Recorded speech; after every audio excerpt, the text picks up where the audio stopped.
socio-economic transformation is very timely. I note that the theme is centered on urbanization and housing, land, natural resources and climate change, economy, trade and investment. Esteemed planners, the Ruto administration recognizes the crucial role of spatial planning in socio-economic development. Further, we are committed to providing policy direction in land administration and management, urban development and management, as well as affordable housing. Thus, our target of 250,000 housing units annually in 5 years. To sustainability, planners have to ensure the housing units are accompanied by proportional transport and infrastructure, as well as accessible social amenities. Through the Ministry of Lands and Physical Planning, we are working towards ensuring that land laws and regulations are regularly updated alongside mainstreaming spatial planning into development plans. This will fortify urban development and management. Esteemed planners, we recognize the importance of county governments in grassroots development. In this regard, we have supported counties in establishment and strengthening of urban institutions. As a result, the number of municipalities created in the last 5 years has increased to 59. There have also been substantial infrastructural investments in the municipalities as a result of conditional grants from the national government provided for improving quality of life in urban areas. We are also advancing the National Urban Development Fund for sustainable financing of urban areas and cities across our country. Madam Governor, distinguished planners, in a bid to modernize and streamline processes, we'll escalate the scale of the National Land Information and Management System. This expansion will facilitate integrated online application and planning and development at the counties. We are also spearheading digitization and archiving records, and we are fully dedicated to implementing our disaster platform. The success of these endeavors hinges on collaboration among government agencies, private sector stakeholders, and communities. Esteemed planners, it is important, therefore, to address related challenges of environmental sustainability and climate change. For instance, this condition takes place when El Nino is causing havoc across the country. Buildings have been marooned and road networks destroyed. Lives and livelihoods have been lost and others are at risk. This adds to the challenges of collapsing buildings across the country. Between the year 2009 and 2019, at least 87 buildings tumbled down, leaving 200 people dead and over 1,000 injured. The country lost over 2.4 billion Kenya shillings in such losses. Last year alone, 13 houses collapsed in Nairobi metropolitan region. While such unfortunate instances have been linked to rogue contractors, substandard materials, limited or no geotechnical studies, greed, among other factors, the ingredient of proper planning for a safe, secure, and sustainable built environment cannot be gainsaid.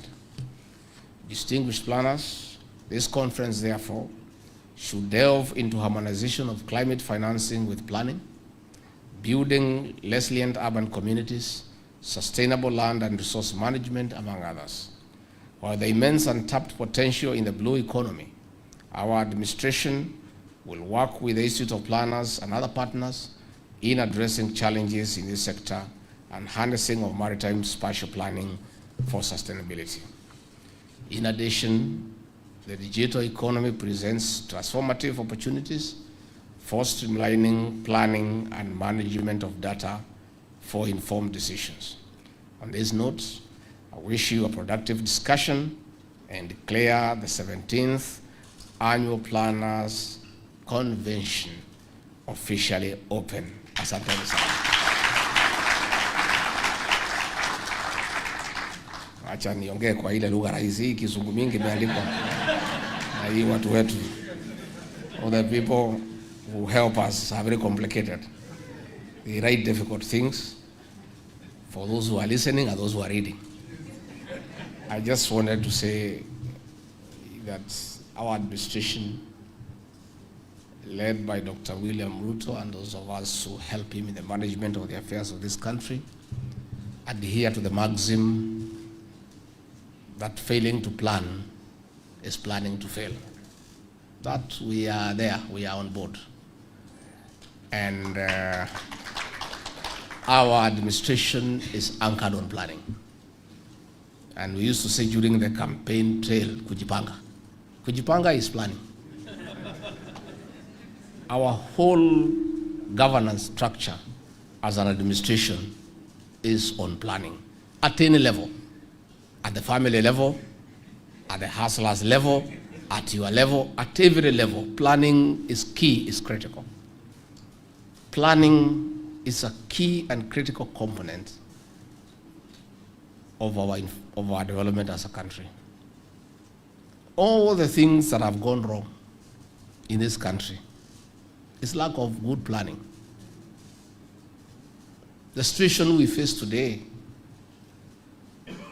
of a huge public debt is lack of good planning. Billions of Kenya shillings spent on legacy projects that are not well planned for the benefit of the country. The situation we are having in El Nino is because of lack of proper infrastructural planning, poor drainage systems in our cities. So this convention is being held at the right time. That planning is key. I have discussed with your chairman and the officials before we came here, and we have agreed that I'm going to have a meeting with your officials to come and take me through institutions of government where you think that at the board of directors, we need a planner to sit in that board. And once they have persuaded me, and I'm a very simple person to persuade. Mbona msikuja na kizungu mingi kwangu? Just be simple so that I understand quickly. We'll make sure that planners sit in boards of organizations where planning is key. That we shall do. Again, we have agreed that the counties are in charge of urban centers and towns and municipalities and cities. We have agreed that during the next meeting of IBEC, which I chair with the county governors, we'll invite the institute to come and make a 30 minutes presentation before governors, so that you persuade them and convince them, first and foremost, the importance of planning, and secondly, and most significantly, to have professional planners working for them. And I think our governors are level-headed. I think they'll see reason. And at least the governor of Kwale here has said they don't have a choice. So I'm sure before you leave here, she'll tell you the slots you need for planners in this county, so that you come and help her to govern. You know, ourselves, we are not professionals in the line of planning. We are managers. But we need professional help to plan. So the importance of your institute in this country cannot be overemphasized. So we have agreed and we are persuaded, and we don't need any further convincing that we need to embrace you to be our partners in national development. We want all cities, all urban centers to be properly planned.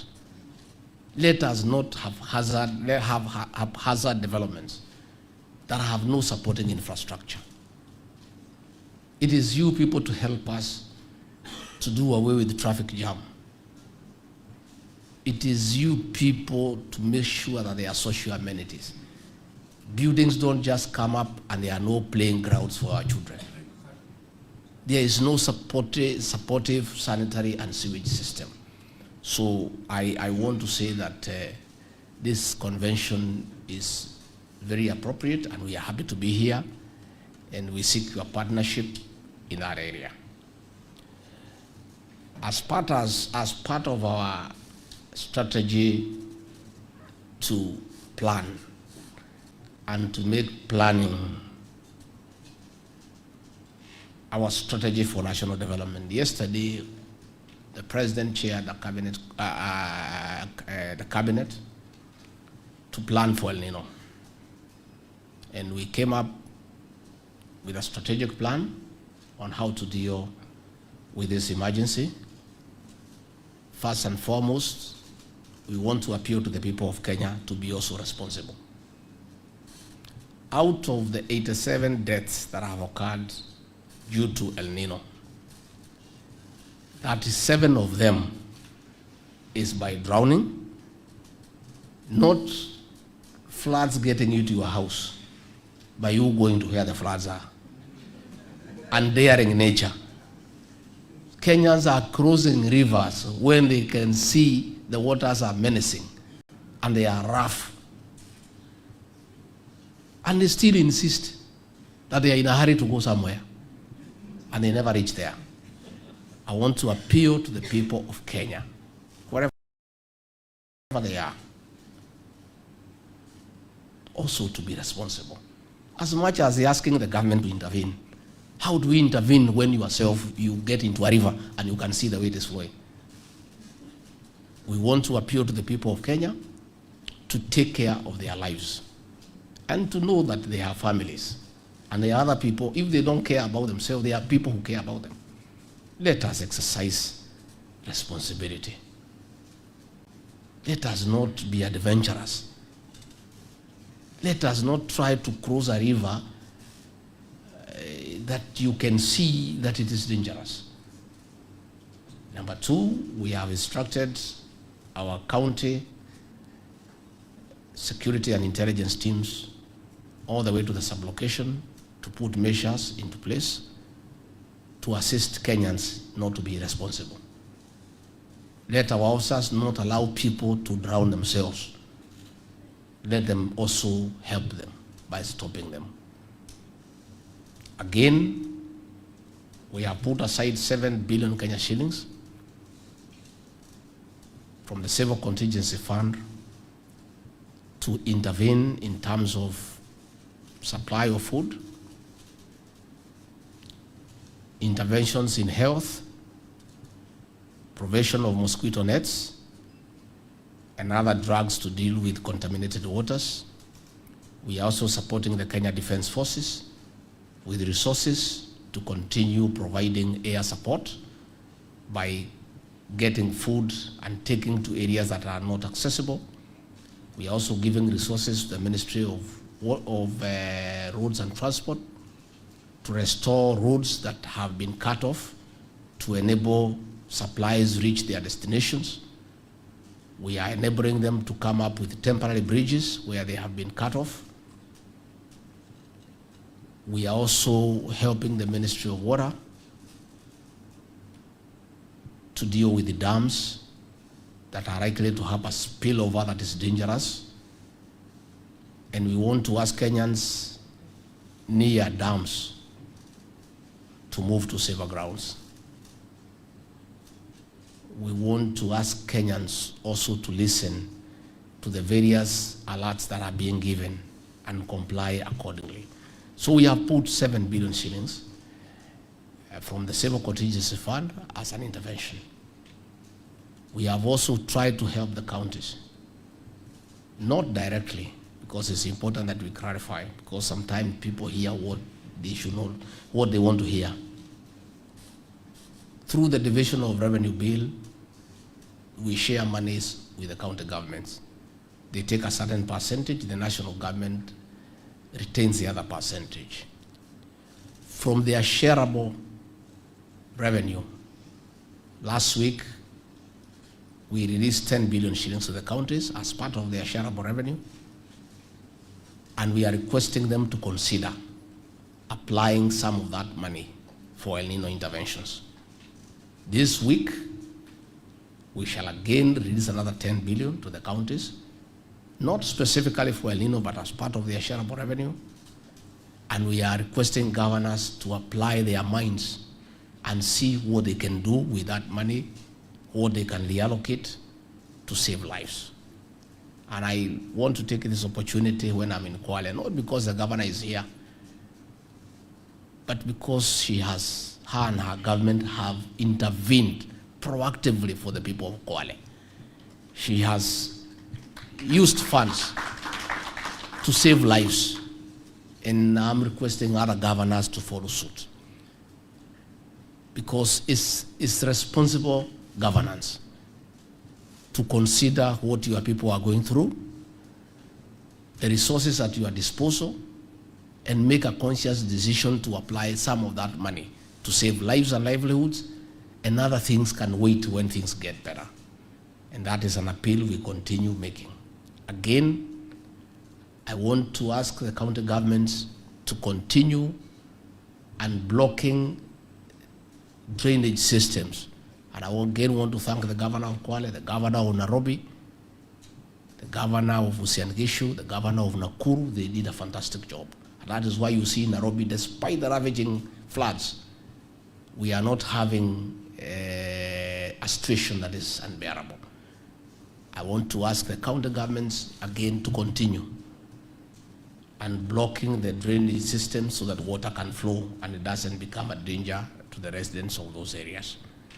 So we have sat down yesterday to plan, and we ask the cooperation of everybody so that we can save lives and livelihoods, and we can be able to go through this difficult phase of El Nino without loss of life and without too much damage to property. That is something that we'll continue to do continuously. So in conclusion, please help your country to plan. And the affordable housing is one of the most thoughtful strategies of our administration. One, to dignify people. Shelter is a constitutional requirement. We want Kenyans to have shelter. And not just shelter, but dignified shelter with proper sanitation so that people can be dignified. Number two, that strategy, and we need your support, is also to create employment for our young people. I am aware that people have gone to court to try to suspend the housing levy and to sabotage the housing program. Much as we respect the independence of the judiciary, I want to request our judges to exercise judicial discretion and not sabotage that program. We have thousands of young people today who are now engaged in a housing program. That program will dignify the people of Kenya. It is the desire of every Kenyan who live in an urban center to own a home one day. And all of you here, that is your desire. Anybody who left the village for the urban to be an urbanite would want to own a home. Nobody wants to continue paying rent. That program enables Kenyans to own a home in an affordable manner. I appeal to our judicial officers paying rent. That program enables Kenyans to own a home in an affordable manner. Not to allow themselves to sabotage that program. It's a good program. Already we have many young men and women who are working on these construction sites. The Governor Kwale here has said what they are looking forward to, and it's a good program. We want to ask the planners to support that program. I think PS Hinga will be coming here. We'll ask him to come and share the whole plan with you so that you are part of that process. So that even as we are putting up the houses, we have the requisite supporting infrastructure in terms of social amenities, schools, churches, playing fields, roads, water, sanitation, And it is you people to help us in that aspect so that we plan properly. So I'm very happy on behalf of President William Ruto to be here to engage with you people, and we'll continue engaging. We are available at any one time. Please call on us. You are partners in planning so that we all work together and we make Kenya a better country, and we make this country a country of good planning so that we can realize the fruits of planning. And as we have agreed, we'll get you involved in all aspects of planning so that we are able to make progress together. Kwa hivyo nimeshukuru sana sana sana, na kwa hayo mengi, please enjoy your stay here in Kwale. I'm sure the governor is very happy you leave some money behind here. Please don't go back with the money to Nairobi. Ile yote mmekuja nayo mtumie hapa, na mkirudi Christmas iko karibu mrudi. You can book the hotels here, mkuja hapa. There are white beaches and it's a beautiful place to be in. Mutembei hapa na mujienjoy, lakini mfanye ile kazi nilete nyinyi hapa, even as you enjoy. Muko na kibarua ya kupanga mambo ya mipango so that we have a good country. Asanteni sana. May God bless you and bless your family. Thank you.